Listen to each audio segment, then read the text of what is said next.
queridos amantes do terror, tudo tranks, prontos para mais um relato real de horror.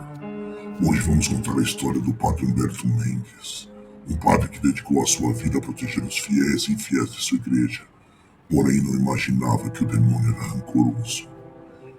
O Universo Sombrio apresenta o padre, a ponte, a perturbada e o demônio. Era uma tarde comum e quente em Vitória, Espírito Santo. O padre Humberto Mendes estava imerso no atendimento à enorme fila de pessoas que buscavam confissão naquele dia. De repente, ele observou uma mulher que andava nervosamente de um lado para o outro na igreja, o que o fez pensar que ela não buscava participar do ritual. A insistência da mulher começou a perturbar os nervos do padre, então, na primeira oportunidade, ele fez uma pausa e se levantou, aproveitando para descansar da desconfortável cadeira. Imediatamente, a misteriosa mulher se aproximou dele e pediu que rezasse por sua filha, uma enfermeira.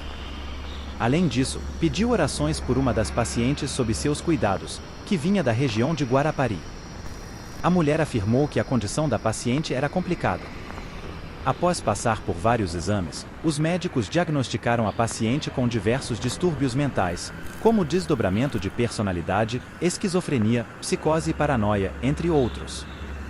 No entanto, os tratamentos adequados não melhoraram sua condição, pelo contrário, ela estava se deteriorando.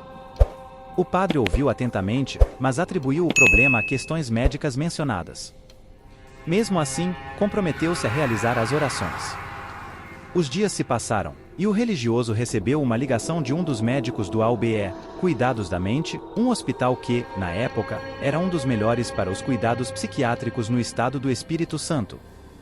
O médico falou sobre o mesmo caso da mulher da tarde anterior, afirmando que haviam feito o máximo para ajudar, mas a condição da paciente piorava cada vez mais. O pessoal estava com medo, pois na sala da paciente, uma sensação fria e lúgubre era perceptível, perturbando não apenas os médicos, mas também os recepcionistas e outros funcionários, dificultando suas tarefas. Recentemente, algo mais extraordinário aconteceu. A paciente, com confiança, previu que a doente na cama 702 no terceiro andar estava lá para um procedimento simples de controle de transtorno bipolar, mas antes disso, morreria. Contra todas as expectativas e incredulidade, a previsão se concretizou, causando profundo temor entre os funcionários. Isso indicava que o problema ultrapassava os limites da medicina, exigindo intervenção espiritual. O médico não solicitou diretamente, mas o padre concordou em visitar a paciente pessoalmente para avaliar sua condição. No dia seguinte, o religioso foi ao hospital. Assim que entrou no quarto da paciente, ela começou a se contorcer, tensionando as amarras que a mantinham na cama, pois constantemente se machucava. Quando ela ficou mais calma, o padre realizou um experimento comum em casos de suposta possessão. Ele carregava 2 garrafas, uma com água comum e outra com água benta. Ao derramar água comum sobre a paciente, ela não reagiu, apenas desviou o olhar. No entanto, ao derramar algumas gotas de água benta, a mulher começou a se alterar e a lançar injúrias ao padre. Um exorcismo era inevitável. O padre iniciou os preparativos, incluindo alguns dias de jejum. Já era um exorcista designado, mas solicitou permissão ao bispo para realizar a cerimônia. Visitou várias casas de oração, pedindo orações pelo sucesso da empreitada. Armado com sua estola roxa, sua Bíblia e várias garrafas de água benta, o padre retornou ao hospital. Dizem que, assim que entrou no hospital, a mulher, sem saber, começou a falar com uma voz grave e distorcida. Binho Humberto, Raibinho Humberto. O religioso chegou ao quarto e começou a rezar mentalmente.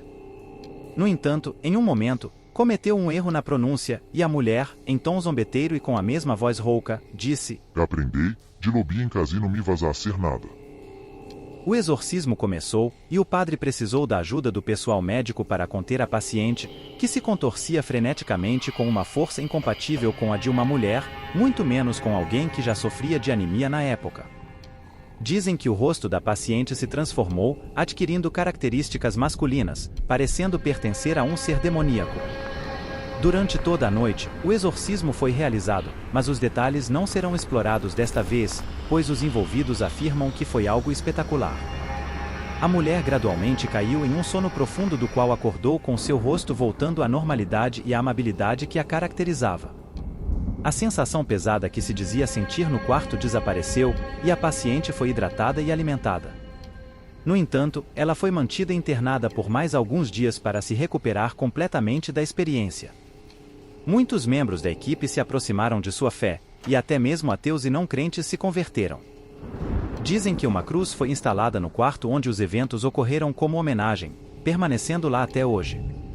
O fato de a mulher ser mantida internada por mais tempo, mas já em condições normais, foi aproveitado pelo padre Humberto para visitá-la. Ele perguntou por que ela havia sido atacada daquela maneira e se havia alguma atividade que ela poderia ter realizado para provocar o ataque. Durante uma conversa amigável, ela disse não se lembrar de nada daquele incidente. No entanto, o religioso descobriu um detalhe crucial que sem dúvida provocou todas as perturbadoras manifestações. Ela não era batizada e era filha de uma mulher que, em sua cidade natal, praticava feitiçaria e fabricava malefícios em um centro de culto satânico. Padre Humberto, ciente que deveria fazer algo em relação aos atos dessa mulher, decidiu ir pessoalmente conversar com a mulher, para pedir que evitasse envolver a garota em seus rituais. O centro de magia dessa mulher fica em Vila Velha, a cidade vizinha do outro lado da terceira ponte. O padre passou em sua paróquia, pegou seus pertences abençoados e rumou para outra cidade. Ele usava o carro da paróquia, um Fiat Uno branco. Ao passar pela praça de pedágio, o padre seguiu em frente na ponte, como estava acostumado a fazer semanalmente. Ao chegar ao meio do trajeto, viu na frente do carro uma figura fantasmagórica. Pensando que fosse alguém tentando se suicidar, o padre virou o volante bruscamente, perdeu o controle e caiu com o carro dentro do mar. Essa ponte tem câmeras por toda a extensão e a polícia, ao examinar as fitas, não encontrou nada de anormal. O carro seguia reto e não havia nada à sua frente. A cena que viram foi apenas o carro mudando de direção e caindo ao mar. Equipes de busca tentaram localizar o carro e o padre, mas sem sucesso. Um mês depois, a única coisa que encontraram foi a mala com os materiais de exorcismo do padre Humberto, com apenas o crucifixo intacto, porém com Jesus de ponta cabeça. A diocese resolveu incinerar a maleta e todos os pertences do padre, apenas por precaução. Já a garota do início da história, no mesmo dia da morte do padre, Humberto entrou em um estado catatônico e assim permanece até hoje. E este é o nosso relato de hoje. Se gostou, não se esqueça de deixar seu like. Se ainda não o fez, inscreva-se neste canal e, se possível, compartilhe seu conteúdo. Bons pesadelos e até o próximo conto. Gostou do nosso conto de hoje? Então comente, compartilhe, curta, inscreva-se e ative as notificações. Quer colaborar conosco? Envie sua história e a produziremos no canal. O próximo conto pode ser o seu.